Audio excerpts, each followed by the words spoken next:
Hi guys, welcome back. In this week's video, I'm going to be looking at how I've made this router lift to go into this workbench. Now we all know that a router is one of the most versatile tools that we have in our workshops.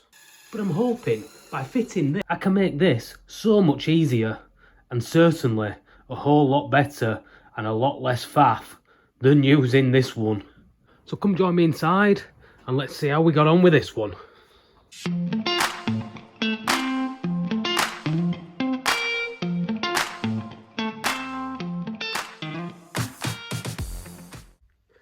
Now the concept of this is quite easy. You break down a portion of the table, mark out what you want to cut the sections in, and then put it back together with a router sunk into it. Nothing genius, but they're a little bit tomfoolery with it. Right, now I've got my cuts done. Screwed down my two outer pieces again. That leaves this removable.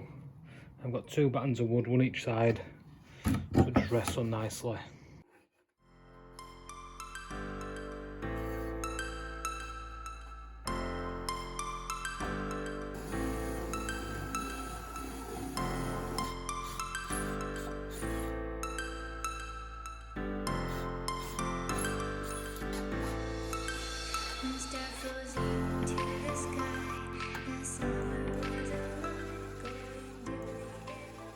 So we've got the router bolted on, we've got a bit in. The theory side of it works, however that's as far up as it comes, which is only a couple of mils up. So what I'm going to have to do is take it off and route out a little bit of the depth of this plate so I can have it poking up a little bit more.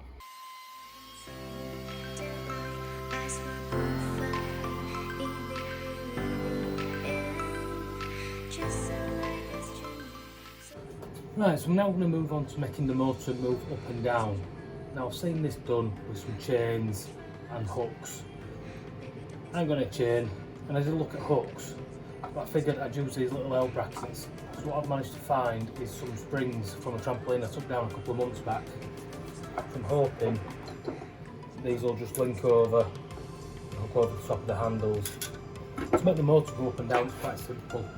A small bolt, a little extender nut, and a longer bit of rod. Put that together with some more nuts on it to tighten them up, and then once you've done that, it's completely solid, it doesn't go anywhere. And to fasten it in, you simply put a bolt both sides, and when I've tested it, it just goes up and down nicely. So just time to get this nice and fitted then. So I've been tried with the metal springs first.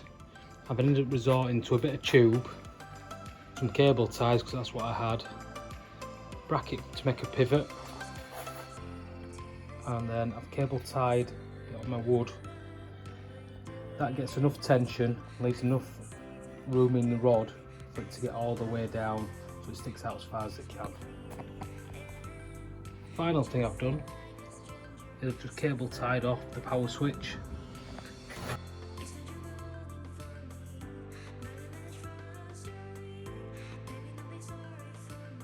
And I've put on a power outlet with individual switches so I can have some control over it. Gonna just prove this story.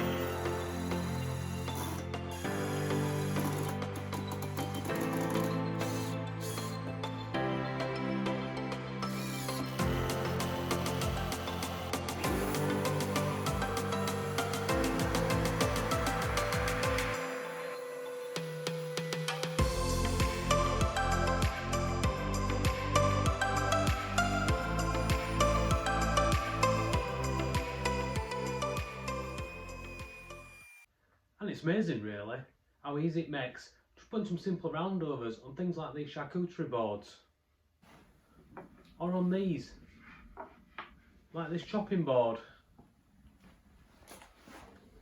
So let's be honest about this.